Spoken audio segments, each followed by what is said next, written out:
क्या आपने कभी सोचा है कि प्यार, साजिश और बदले की लड़ाई जब एक ही जगह टकराए तो नतीजा कितना खतरनाक हो सकता है। तुमसे तुम तक की दुनिया में एक ऐसा ही तूफान उठ चुका है। अनु और आर्य की मोहब्बत के बीच खड़ा है झेंडे की चालाकी और जलंधर का खौफ। सवाल यह है, क्या प्यार सच में हर साजिश पर भारी पड़ेगा? कहानी की शुरुआत होती है उस बेचैनी से जो अनु के दिल में हर पल बढ़ रही है।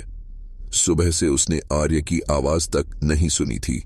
मोबाइल पर कॉल करती रही, मगर हर बार एक ही जवाब, यह नंबर फिलहाल उपलब्ध नहीं है। उसका दिल बैठता जा रहा था। मन कह रहा था कि कुछ बड़ा जरूर हुआ है। वहीं आर्य, जो हर सुबह अनु की हंसी देखने के लिए बेचैन रहता था, अचानक खामोश क्यों हो गया? असल में अनु को नहीं पता था कि आर्य इस वक्त झेंडे की बनाई हुई कैद में है। जी हां, आर्य को एक सुरक्षित जगह पर रखा गया था, लेकिन यह सुरक्षा असल में एक सुनहरी कैद से कम नहीं थी।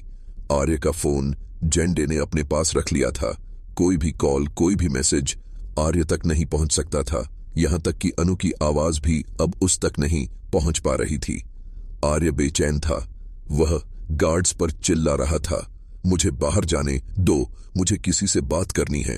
मगर गार्ड सख्त आदेश पर तैनात थे, आर्य से कोई संपर्क नहीं करेगा।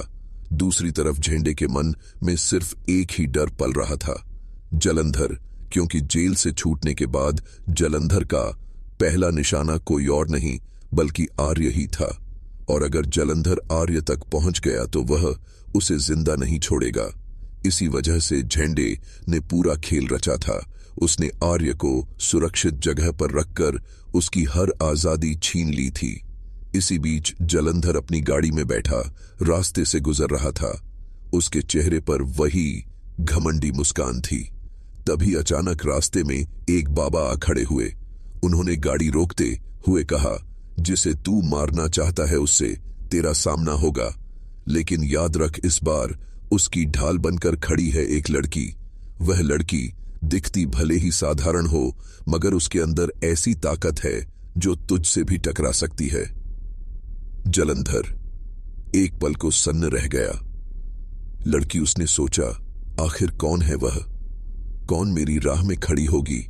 और तभी उसके दिमाग में एक नाम गूंज उठा, अनु। हां, अब जलंधर की न थी। जर अनु पर टिक गई थी। उसे शक था कि वही लड़की आर्य की ढाल बनेगी, और जलंधर ने मन ही मन ठान लिया कि सबसे पहले अनु के बारे में पता लगाएगा। इधर अनु ऑफिस पहुंच चुकी थी। उसका दिल बेचैन था और दिमाग में सिर्फ एक ही सवाल, आर्य कहां है? जैसे ही उसने झेंडे से पूछा, सर, आर्य सर ऑफिस क्यों नहीं आए? कहां है वो? झेंडे के चेहरे पर गुस्सा छा गया। उसने सख्त आवाज में कहा, बहुत हो गया अनु, तुमने आर्य की जिंदगी में बहुत ज्यादा दखल अंदाजी कर ली है। अब अगर तुम नहीं रुकी तो अच्छा नहीं होगा। अनु को चुप रह जाना पड़ा, लेकिन उसकी आंखों में डर से ज्यादा सवाल थे। उसी वक्त बाहर खड़ा नील ये सब सुन रहा था। उसकी आंखों में अजीब सी चमक थी। वह धीरे धीरे पीछे हटने लगा, मगर झेंडे की नजर उस पर पड़ गई। तुम क्या सुन रहे थे? झेंडे ने गुस्से में पकड़ लिया। नील ने मुस्कुराते हुए कहा, कुछ नहीं सर, बस यूं ही गुजर रहा था।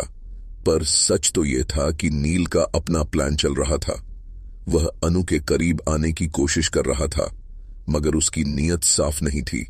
नील असल में मीरा के इशारों पर खेल रहा था, और उसका मकसद था अनु और आर्य के बीच दूरी बढ़ाना।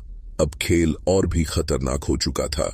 एक तरफ झेंडे की चालाकी, दूसरी तरफ जलंधर की साजिश, और तीसरी तरफ नील का छलावा। बीच में फंसी थी अनु, जो सिर्फ अपने आर्य तक पहुंचने के लिए जूझ रही थी। दोस्तों, आपको क्या लगता है, क्या अनु अपनी मोहब्बत को बचा पाएगी? क्या आर्य तक जालंधर पहुंच जाएगा, या फिर झंडे की यह कैद ही आर्य की जिंदगी को खत्म कर देगी? अगर आप भी इस कहानी के अगले मोड़ के लिए एक्साइटेड हैं तो हमें जरूर बताइए और जुड़े रहिए, क्योंकि आगे आने वाले ट्विस्ट आपको हैरान कर देंगे। आर्य की बेचैनी हर पल बढ़ रही थी। जिस कमरे में उसे रखा गया था वहां चारों तरफ सिक्योरिटी थी। कोई खिड़की से झांक भी ले तो उसे तुरंत बाहर कर दिया जाता। आर्य बार बार गार्ड से कह रहा था, मुझे सिर्फ अनु से बात करनी है, एक बार उसकी आवाज सुननी है, तुम लोग समझ क्यों नहीं रहे? मगर गार्ड्स ठंडे स्वर में वही जवाब देते, हमें जो ऑर्डर मिले हैं हम उसी पर चलेंगे। आर्य ने गुस्से में पास की कुर्सी लात मारकर गिरा दी। उसकी आंखों में लाचारी साफ झलक रही थी। अब का डर ही अंदर वह सोच रहा था, अनु कैसी होगी? उसने जरूर मुझे बहुत ढूंढा होगा, कहीं वह घबराई तो नहीं होगी। आर्य का दिल बार बार अनु के लिए धड़क रहा था, मगर उसके चारों तरफ खड़ी दीवारें हर एहसास को तोड़ रही थीं।